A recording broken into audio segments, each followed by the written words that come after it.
아이의 얼굴.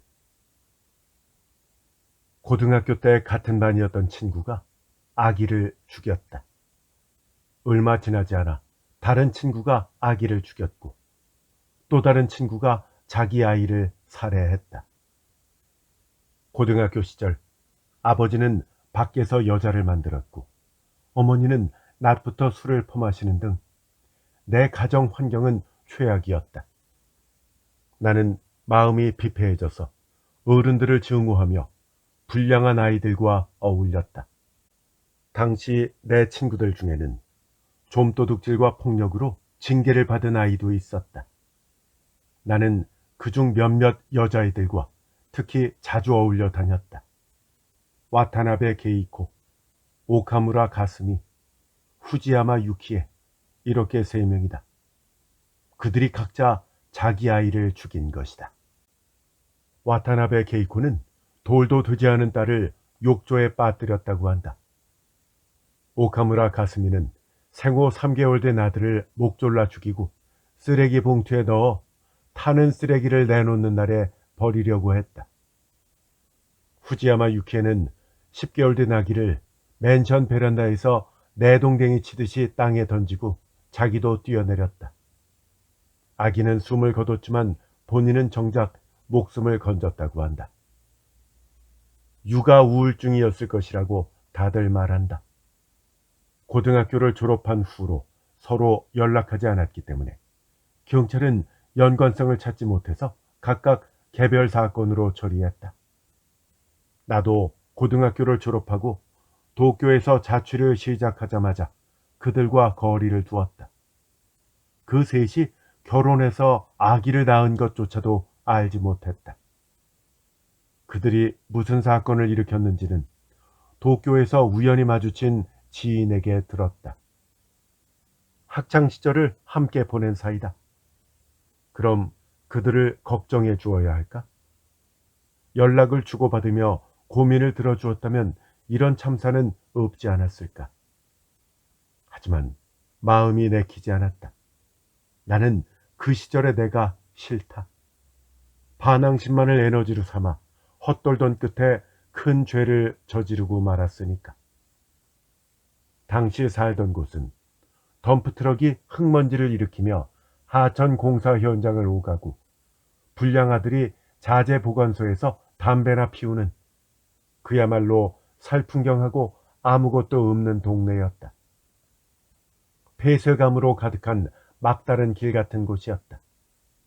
그래서 그 시절의 사진은 남편에게도 보여주지 않았다. 당시 나를 찍은 사진은 불태워서 버렸다. 만약 남편이 당시 사진을 본다면 지금의 나하고 너무 많이 달라서 놀랄 것이다. 내가 결혼해서 새 집으로 이사했을 무렵에 내 앞으로 편지가 왔었다. 친정 주소로 배달된 것을 어머니와 재혼한 남자가 보고 이쪽으로 보내주었다. 몇 장이나 되는 편지였다. 보낸 사람은 후지야마 유키에, 자기 아기를 맨션 베란다에서 던졌다는 고등학교 시절 친구다. 편지 내용은 이렇다. 요시나가 가오루에게. 오랜만이야. 나 기억나? 고등학교 때 자주 같이 놀았던 유키에야. 그때는 참 즐거웠는데 힘든 일도 있었지만 갑자기 이런 편지를 보내서 놀랐겠지? 연락 끊긴 지 한참 됐는데 이렇게 편지를 쓰려니까 쑥스럽네. 넌 우리 그룹에서도 좀 특이한 애였잖아. 딱히 있을 곳이 마땅치 않아서 어쩔 수 없이 우리 뒤를 따라다니는 느낌이었어. 사실은 연락할까 말까 망설였다. 그 시절을 떠올리기는 싫을 테니까. 하지만 네가 결혼한다는 소식을 듣고 편지를 쓰기로 했어. 꼭 알리고 싶은 게 있거든. 한편으로는 너는 괜찮지 않을까 싶기도 하고. 만약 그렇다면 모르는 편이 낫겠지. 우리는 이쿠타메 요리코에게 용서받을 수 없는 짓을 저질렀잖아. 하지만 넌 조금 거리를 두었었고 그냥 우리가 하는 짓을 뒤에서 지켜만 보았지. 그러니까 죄도 약간은 경감될 거야. 걔도 넌 무관하다고 여길지도 모르고. 편지가 아직 끝나지 않았지만 나는 눈을 질끈 감았다. 편지지를 접어서 책상 서랍에 쑤셔넣고 이대로 잊어버릴 수 있다면 얼마나 좋을까. 유키의 그 편지는 내가 기억에서 지워버리려고 했던 과거 그 자체다. 당시의 냄새와 분위기 등 여러 가지가 되살아나서 토할 것 같았다. 이쿠탐의 요리코, 그 이름은 물론이고 겁에 질린 표정 전부 다 기억한다. 차가운 손이 심장을 꽉 움켜쥐는 것 같아서 가슴을 눌렀다.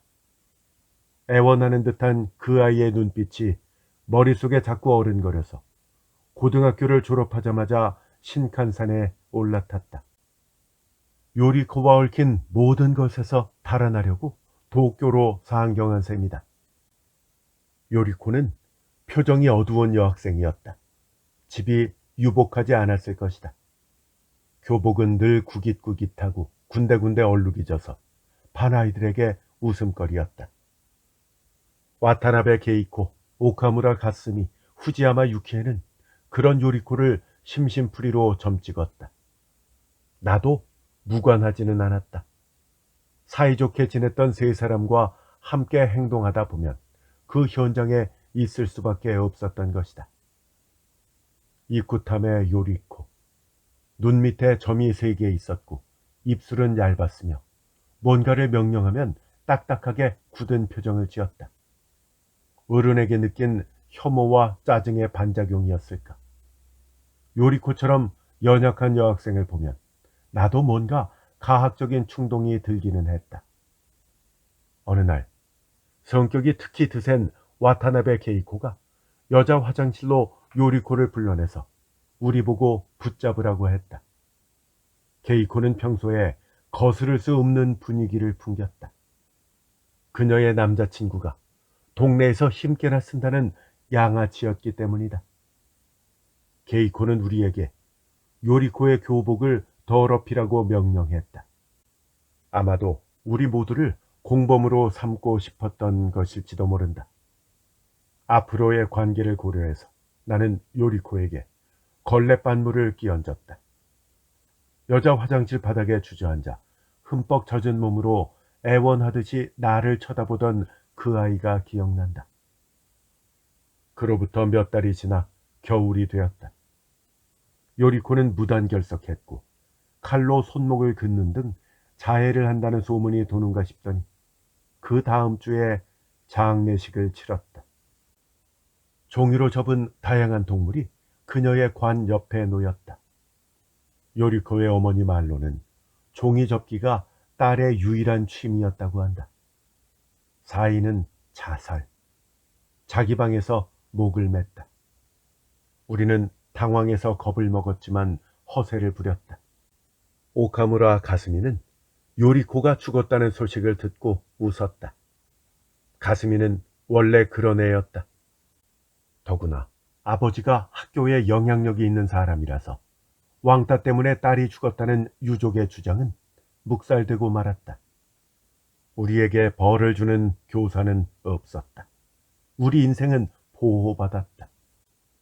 내가 혐오감을 품은 어른들에 의해서 가장 기피해야 할 형태로 아무도 요리코의 이름을 입에 담지 않았고 학교에서는 마치 처음부터 없었던 사람처럼 취급했다. 우리 4명은 점차 서먹해져서 소원한 상태로 졸업을 맞았다. 나는 도쿄로 상경한 다음 요리코를 잊고자 태도를 바꾸었다. 어른을 향한 반항심도 사라졌다. 가슴이 부모님의 권력 아래서 보호받았을 때 나를 지탱하던 기둥들이 무너진 것이다. 그런 과거를 숨긴 채 아르바이트를 하면서 자격증을 따기 위해서 열심히 공부했다. 직장에서 만난 남편은 내가 여고 시절에 무슨 짓을 했는지 전혀 모른다. 후지야마 유키의 편지는 계속되었다. 그때로 돌아갈 수만 있다면, 그리고 요리코에게 사과할 수만 있다면 그런 후회뿐이야. 당신은 어렸던 탓에 뭐가 좋고 나쁜지 잘 몰랐어. 걔가 우는 모습을 보면서 즐거워했었지. 그런 행동이 지금 상황을 초래했을 거야. 난 병원에서 이 편지를 쓰고 있어. 너도 소식을 들어서 알겠지만 난 내 자식을 죽였다. 게이코도 가스미도 배 아파가며 낳은 아이를 자기 손으로 죽였어. 우리는 사랑하는 존재를 두 번 다시 품에 안을 수 없을 거야. 내 아이는 딸이었어. 딸이 세상에 태어난 순간 얼마나 행복했는지 지금도 똑똑히 기억나. 모유를 먹이고 기저귀를 갈아주고 그 조그마한 생명과 온기를 나누며 잠들었지. 하지만 얼마 지나지 않아서 딸에게서 이상한 점을 발견했어. 딸의 얼굴이 나하고도 남편하고도 전혀 닮지 않았거든. 신생아니까 그런 거겠지. 조만간 닮은 구석이 보이겠지. 그렇게 생각하면서 몇 달을 보냈어. 하지만 점점 더 으스스해지더라고. 딸의 이목구비가 예전에 본 적 있는 어느 여자아이와 비슷해지는 것 같았어. 우리에게 용서를 빌며 애원하던 그 아이의 얼굴 말이야. 십수년의 시간을 넘어 내 아기로 그 아이와 재회한 거야. 물론 처음에는 기분 탓이라고 여겼지. 하지만 품에 안고 있을 때도 젖을 물릴 때도 역시 딸아이는 요리코와 꼭 닮았어. 남편에게도 말해보았어. 그랬더니 남편은 아이를 키우느라 지쳤나 보다고 걱정하더라고. 죄책감 때문에 나한테만 그렇게 보인 걸까? 옛날 친구에게 연락해서 요리코의 사진을 보내달라고 했어. 그 사진과 아기 얼굴을 비교해 보았지. 이번에는 남편도 굳은 얼굴로 우리 딸아이가 요리코와 닮았다고 인정했어. 그리고 유전자 검사를 받았어. 딸은 생물학적으로 내 아이가 맞았어. 하지만 얼굴은 우리 때문에 일찍이 목숨을 끊은 어느 소녀의 것이었지. 어느덧 딸을 사랑하는 마음이 식어가더라. 얼굴이 새빨개질 정도로 아이가 엉엉 울 때도 내가 예전에 했던 짓을 나무라는 것만 같아서 무서운 마음에 귀를 틀어막았어. 그래도 최소한의 육아를 그만두지 않은 건 남편이 격려해 주었기 때문이야. 과거의 죄를 고백했을 때 진지하게 들어준 덕분이지. 그러던 어느 날이었어. 딸의 등에 빨간 점 같은 게 생겼더라고. 자세히 보니까 그 부분만 살이 약간 부풀어 올랐어. 불현듯 고등학교 시절이 떠올랐고 그게 뭔지 알아차렸어. 게이코의 명령으로 내가 요리코의 등을 담뱃불로 지졌거든. 그 아이는 뜨거워서 눈물을 흘리면서 몸을 비틀었지. 빨간색 점은 내가 요리코를 담뱃불로 지진 곳과 똑같은 자리에 생겼어. 그걸 알아차렸을 때 아직 돌도 되지 않은 딸이 내 얼굴을 보고 한층 격하게 울음을 터뜨렸어. 보통 아기는 엄마 얼굴을 보면 안심하고 울음을 그치잖아. 하지만 딸은 마치 무서운 것을 보는 듯한 눈으로 날 쳐다보았어. 정신을 차려보니까 내가 딸을 안은 채 베란다에 서 있더라. 땅에 내던지자 딸은 새빨간 얼룩으로 변했어. 그리고 나도 뛰어내렸지. 내가 살아남은 게 행운인지 불행인지 잘 모르겠다. 게이코와 가스미에게도 비슷한 일이 생긴 게 아닐까 싶어. 내 아이를 죽인 후에야 두 사람도 그랬다는 걸 알았어. 요리코가 우리에게 복수하는 것이겠지. 너희는 사랑하는 사람을 품에 안을 권리가 없다. 이렇게 말하고 있는 거야. 너도 우리랑 똑같은 일을 당할지도 몰라. 그럴까봐 걱정도 해서 편지를 보내는 거야. 끝까지 읽어줘서 고맙다. 후지야마 유키에. 나는 편지를 다 읽고 베란다로 나갔다. 손끝이 차가웠다. 편지에 적힌 내용이 전부 사실이라면 유키에는 나에게 이렇게 말하고 싶었던 것이리라. 아기를 낳지 마. 우리처럼 될지도 모르니까. 물론 그런 문장은 편지 어디에도 없었다. 하지만 유키에는 내가 결혼했다는 소식을 듣고 편지를 쓰기로 한 것이다. 결혼 다음은 출산임을 염두에 두고 알려준 것이 아닐까. 그렇다면 그녀는 늦었다. 난 구역질이 올라와서 화장실로 갔다. 입덧이다. 내가 남편과 결혼을 서두른 것은 뱃속에 아이가 생겼기 때문이다. 집이 어두운 것을 보고 퇴근한 남편이 놀랐다. 불을 켜는 것도 잊고 생각에 잠겼던 모양이다. 남편의 얼굴을 보자 눈물이 솟았다. 숨긴다고 될 일이 아닌 것 같아서 남편에게 고민을 털어놓았다. 고등학교 시절 저지른 소행, 목숨을 끊은 소녀, 차례차례 자기 아이를 죽인 고등학교 친구들에 대해서 이야기했다. 그리고 유키의 편지를 보여주고 뱃속의 아이를 어떻게 할지 상의했다. 입덧이 시작되었지만 임신 초기니까 낙태하기에 늦지는 않았을 것이다. 하지만 남편은 그 편지를 몇 번이나 읽고 나서 고개를 저었다. 이 편지만 보고서 낙태를 결심하는 것은 바람직하지 않다고 했다. 내 시야가 좁아졌는지도 모른다. 편지에 담긴 내용은 확실히 유키에의 망상일 수도 있다. 편지지 몇 장에 적힌 글만 읽고 뱃속에 깃든 생명의 생사를 결정하다니 말도 안 된다. 유키에를 직접 만나서 이야기를 해봐야 할 것이다. 일단 유키에의 현재 주소부터 알아보기로 했다. 편지에는 그녀의 주소와 연락처가 적혀 있지 않았기 때문이다. SNS에서 고등학교 동창을 몇 명 찾아 접촉해 보았다. 친구라고 할 정도는 아니었지만 인사쯤은 나눈 사이다. 그중 연락이 닿은 한 명과 메일을 주고받으면서 몇 가지 사실을 알았다. 유키에는 의료교도소에서 목을 메어 죽었다고 한다. 얼마 뒤 나는 신칸센에서 민영철도로 갈아타고 살풍경한 고향에 도착했다. 어머니에게는 연락하지 않았다. 나와 어머니 사이의 골은 아직도 깊다. 동네는 내 기억보다 훨씬 삭막했다. 택시를 타고 가는 동안 폐업했지만 철거되지 않고 방치된 슈퍼와 개인 상점이 눈에 많이 띄었다.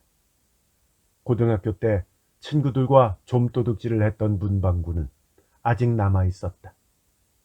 당시를 떠올리자 죄악감이 가슴을 쿡 찔렀다. 하지만 가게를 찾아가서 사죄할 만큼 예의 바르지는 않았다. SNS를 통해 주소를 몇 개 알아냈다.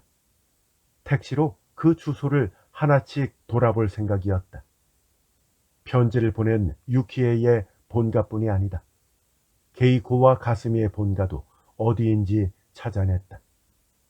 그들이 징역형을 언도받았다면 교도소에서 복역 중이겠지만 심신상실이나 심신미약을 이유로 감형을 받았다면 본가에 있을지도 모른다. 그들에게 이야기를 들으면 유키의 편지가 어디까지 진실인지 짐작이 될 것이다. 하지만 내 시도는 전부 헛수고로 끝났다. 케이코의 본가는 저소득 가구가 밀접한 구역에 있었다. 집골이 완전히 엉망이었기 때문에 아무도 살지 않는 것이 분명했다. 이웃에게 물어보니 3년 전에 그녀가 사건을 일으킨 직후부터 이 꼴이 되었다고 한다. 이전에는 게이코와 남편, 아기, 그리고 게이코의 아버지가 살았다. 남은 가족들이 어디로 사라졌는지는 아무도 모르는 모양이다. 그리고 가스미의 본가는 커다란 단독주택이었다. 높은 담이 부지를 둘러싸고 있었다. 대문 옆에 인터폰을 누르자 중년 여성이 고상한 목소리로 답했다. 누구세요? 나는 이름을 밝히고 가슴 위에 고등학교 친구라고 설명했다. 딸아이는 여기 없어요. 돌아가세요. 문은 결국 열리지 않았고 다시 인터폰을 눌렀지만 답변은 없었다. 근처 주민들 말로는 그 사건이 일어난 다음 가스미는 이혼했으며 아버지는 기업 회장직을 사임했다고 한다. 그리고 가스미는 지금도 복역 중인 모양이다. 나는 가스미가 목 졸라 죽인 아기를 쓰레기로 내놓으려고 했다는 소문밖에 몰랐지만 주민에 따르면 상황은 더 처참했다. 가스미는 증거를 인멸하기 위해서 아기를 잘게 토막내서 쓰레기 봉투에 넣었다고 한다. 그런데 까마귀가 쓰레기 봉투를 파헤치는 바람에 땅에 흩어졌고 신체 일부는 근처 주택 지붕에서 발견되었다고 한다. 유키의 본가는 주차장으로 변했다. SNS로 알아낸 정보는 고등학교 시절 것이라 현실에 많이 뒤떨어졌다. 이웃에게 물어보니 5년쯤 전에 이사 갔다고 한다. 아기를 낳은 지 얼마 지나지 않아서 유키에가 이상한 소리를 하더래요. 유키의 부모님과 친하게 지냈던 이웃 사람이 가르쳐 주었다. 이사를 간 다음에도 유키의 어머니가 전화로 상담했다고 한다. 아기 얼굴이 무섭다면서 쳐다보질 않는다나. 중학교인가 고등학교 때 죽은 같은 반 아이랑 점점 닮아간다면서 무서워한 모양이에요. 이상하죠? 애를 키우느라 정신적으로 많이 지쳤었나 봐요. 유키에는 주변에도 편지에 쓴 것과 똑같은 소리를 했다. 그러니까 적어도 나를 놀리기 위해서 거짓말로 편지를 쓰지는 않은 모양이다. 그녀는 정말로 자기 아이의 얼굴 때문에 고민하고 무서워했다. 나는 입덧을 참으며 택시에 올라탔다. 기사에게 마지막 행선지를 알려주었다. SNS로 알아낸 주소는 총 4개. 여기를 제일 마지막으로 미룬 것은 10수년간 쌓인 죄책감 때문이었다. 요리코가 살던 집은 허름한 목조주택이었다. 외벽이 군데군데 상하고 마당도 황폐해서 어둡고 음울한 분위기가 감돌았다. 집을 눈앞에 두자 발길이 떨어지지 않았다. 2층 창문에 사람이 비친 것도 같았지만 잘못 본 것이리라. 여기는 이미 빈집이니까. 요리코의 가족은 뿔뿔이 흩어져서 행방이 묘연하다고 한다. 나는 먹먹한 기분으로 요리코가 살던 집을 바라보았다. 저기가 요리코 방이었어. 저기서 목을 맸어. 가엾게도. 이웃이 2층 창문을 가리키며 말했다. 아까 사람을 본 듯했던 바로 그 창문이다. 나는 합장하며 고개를 숙였다. 그리고 당시 저지른 일을 속으로 사과했다. 이제 와서 사과한다고 용서받을 수 있을지 모르겠지만 지금 내가 할 수 있는 일은 그 정도였다. 여행을 마치고 돌아와 나와 남편은 요리코 가족의 행방을 수소문했다. 끝내 찾지는 못했지만 요리코의 무덤이 어디 있는지는 알아내서 향을 올렸다. 나는 남편과 상의한 끝에 낙태는 하지 않았다. 배가 눈에 띄게 부풀자 내 의사와는 무관하게 몸속에서 뭔가가 움직이는 느낌이 들었다. 병원에서 초음파 사진을 찍어 태아의 얼굴을 확인했다. 흐릿해서 어떻게 생겼는지 알아보는 것이 힘들었다. 아이는 과연 어떻게 생겼을까? 내가 불안해하자 남편이 위로해 주었다. 마침내 양수가 터졌다. 숨도 못 쉴 정도의 통증을 참으며 분만대에 올랐다. 의사와 간호사의 지시에 따르며 아기를 낳았다. 사전에 들은 대로 여자아이였다. 해냈다는 성취감과 행복을 맛보면서 간호사가 안겨준 아기를 살펴보았다. 어머, 눈 밑에 작은 점이 있네요. 간호사가 말했다. 그 순간 요리코의 얼굴이 머리를 스쳤다. 내 아이한테도 그녀처럼 눈 밑에 작은 점이 3개 있었다. 신생아는 얼굴이 쪼글쪼글하기 때문에 나는 두려움 없이 딸을 대했다. 그렇다고 마음이 편했던 것은 아니다. 고등학교 친구들이 생각나서 과연 나는 이 아이를 죽이지 않고 잘 키울 수 있을지 걱정되었다. 어머니로서 이 아이에게 애정을 품을 수 있을까? 이 조그마한 존재는 나의 아이일까? 물론 생물학적으로는 나의 친딸이다. 내 몸속에서 10달을 자란 후에 태어났다. 그 경위를 몸소 체험했다. 하지만 눈 밑에 있는 점 3개는 요리코와 똑같다. 점차 그녀와 얼굴이 닮아간다면 내 아이로 받아들일 자신이 없었다. 그래도 남편은 이 아이를 키워야 한다고 주장했다. 남편은 나보다 다소 긍정적으로 딸을 받아들이려고 했다. 그는 요리코와 접점이 없다. 실제로 본 적조차 없는 사람이다. 딸의 얼굴에 죽은 소녀와 닮은 부분이 있으니까 겁이 나기는 하는 모양이었지만 나와 달리 죄의식이나 죄책감은 없다. 남편은 나를 걱정해서 아이를 최대한 많이 돌보았다. 우유를 데우고 기저귀를 갈고 목욕도 시켰다. 그리고 나와 딸이 단둘이서만 있지 않도록 최대한 배려해 주었다. 내가 피곤한 기색을 보이면 회사를 쉬었다. 휴가를 안 주면 회사를 그만둘 거라고 했다. 내 친구들이 친자식을 차례차례 죽였다는 전례가 있기 때문인지 남편은 이 상황을 심각하게 받아들인 듯 했다. 남편이 공기를 빵빵하게 채운 아기 욕조에서 딸을 목욕시킬 때 넓적다리에서 파란 멍을 발견했다. 요리코의 넓적다리에도 분명 비슷한 멍이 있었다. 게이코가 실내와 뒤꿈치로 찍어서 생긴 멍이다. 남편에게 그것을 이야기하자 아기한테는 이런 반점이 종종 생긴다고 말했다. 피부 깊은 곳에 멜라닌 색소가 침착해 파래진다고 한다. 얼마 지나면 사라질 것이라고.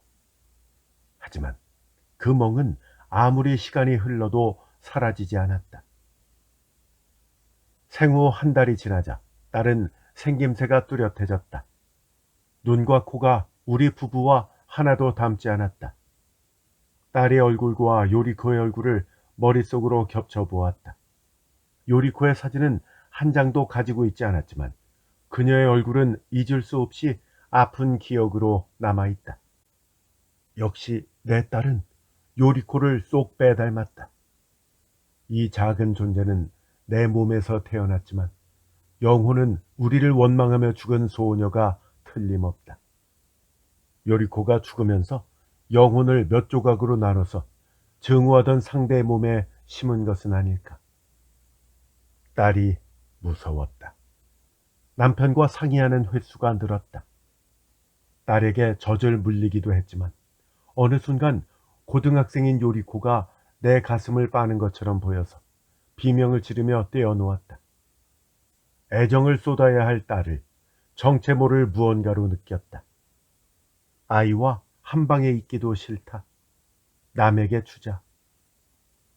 무서운 마음에 그렇게 말했다가 남편과 싸웠다. 애당초 당신 잘못이다.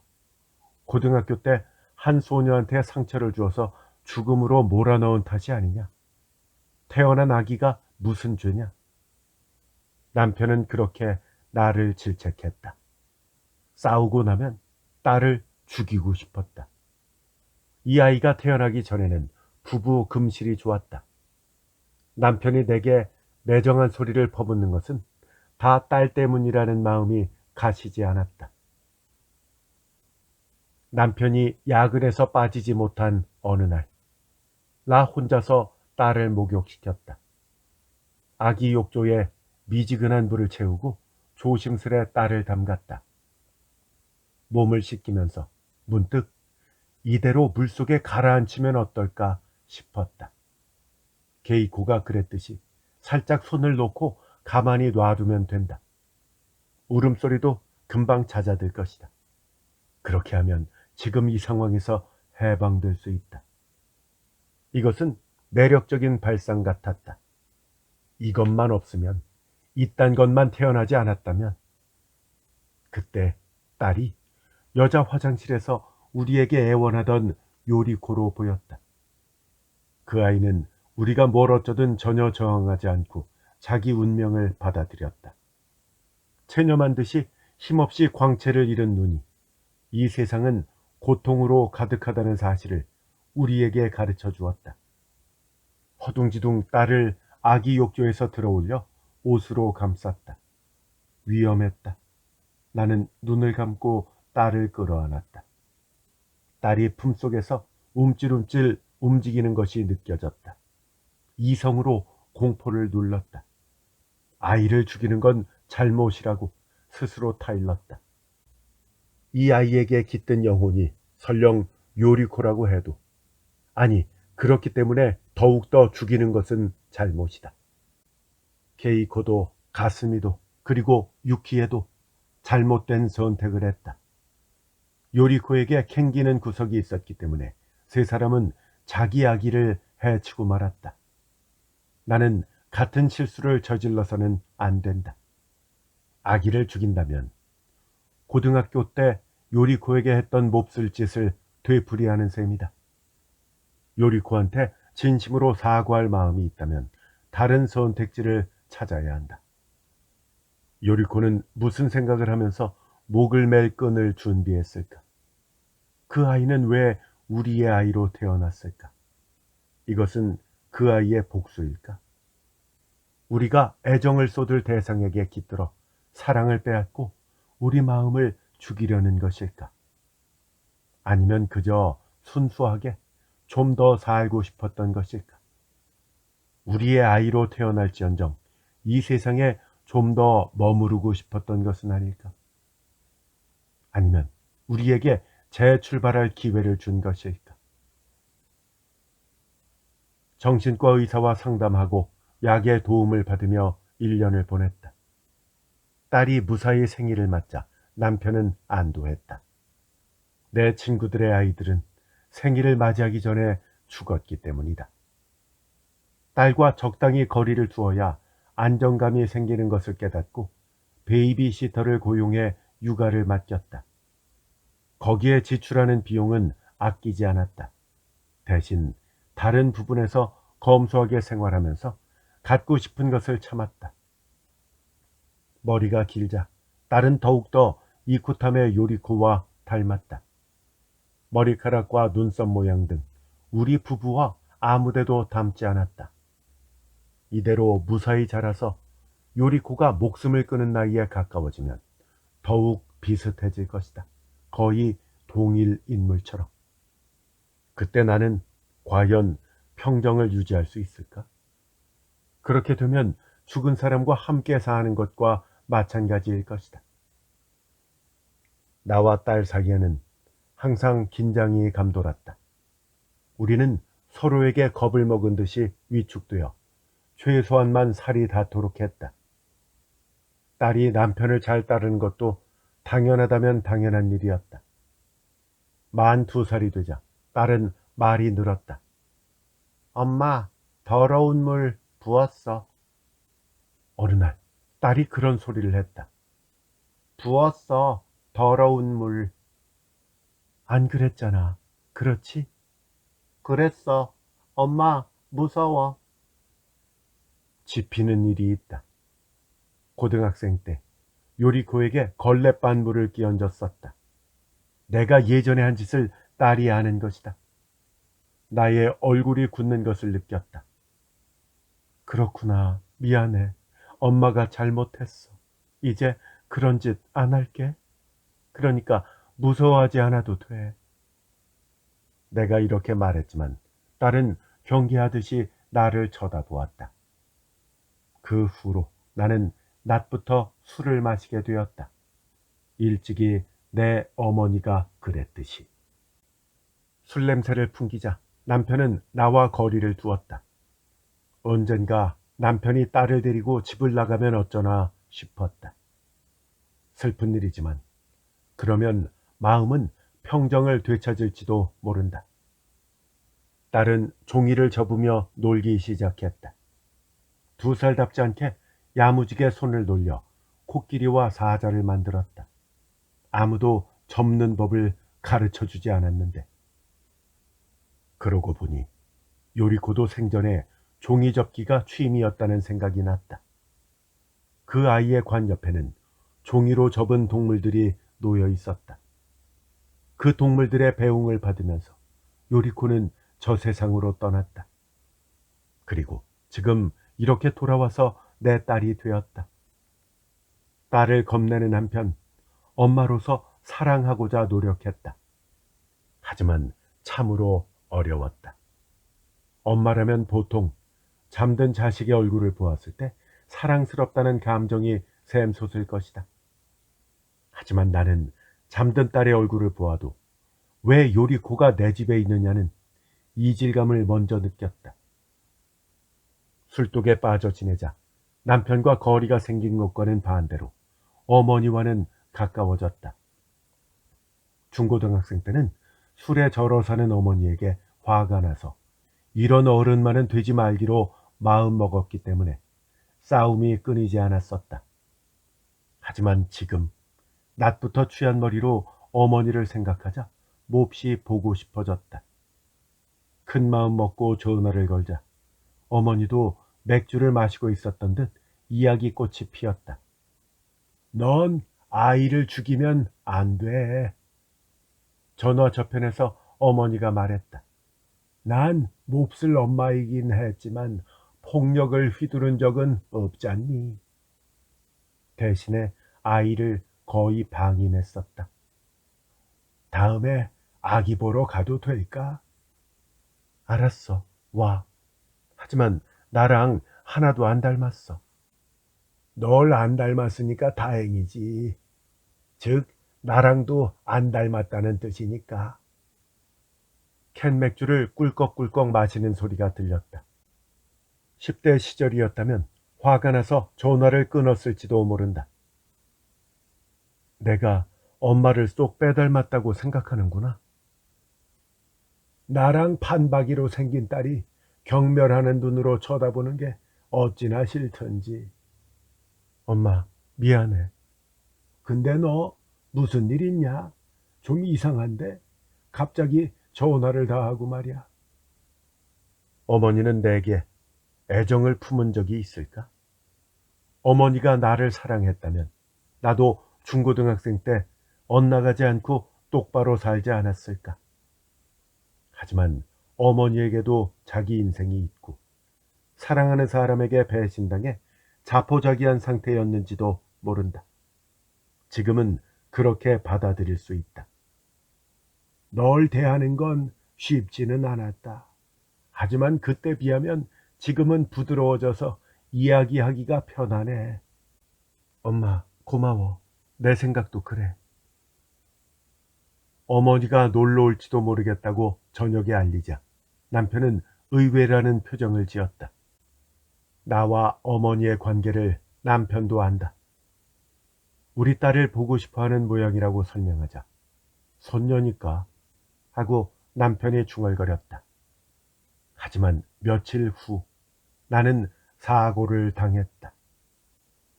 벌건 대낮부터 캔맥주를 마시고 있는데 오후에 유치원에서 전화가 왔다. 딸이 열이 많이 나니까 데리러 오라고 했다. 하는 수 없이 택시를 불러서 유치원으로 갔다. 딸을 데리고 정문으로 나온 선생님이 약간 취해서 술 냄새를 풍기는 나를 보고 한순간 눈총을 주었다. 화장으로 감춘다고 감췄지만 얼굴이 불그무레했을 것이다. 딸을 택시에 태워서 바로 병원에 가기로 했다. 딸은 열에 들떠 몽롱한 표정이었지만 나에게 몸을 기대려고 하지 않았다. 머뭇머뭇 말을 걸고 이마에 손을 대자 확실히 열이 높았다. 요리코와 똑같은 얼굴이 나를 보았다. 엄마, 응? 와줘서 고마워. 병원에 도착해 택시비를 내고 딸과 함께 내렸다. 바로 그때 조금 떨어진 주차장에서 급출발하는 소리가 들렸다.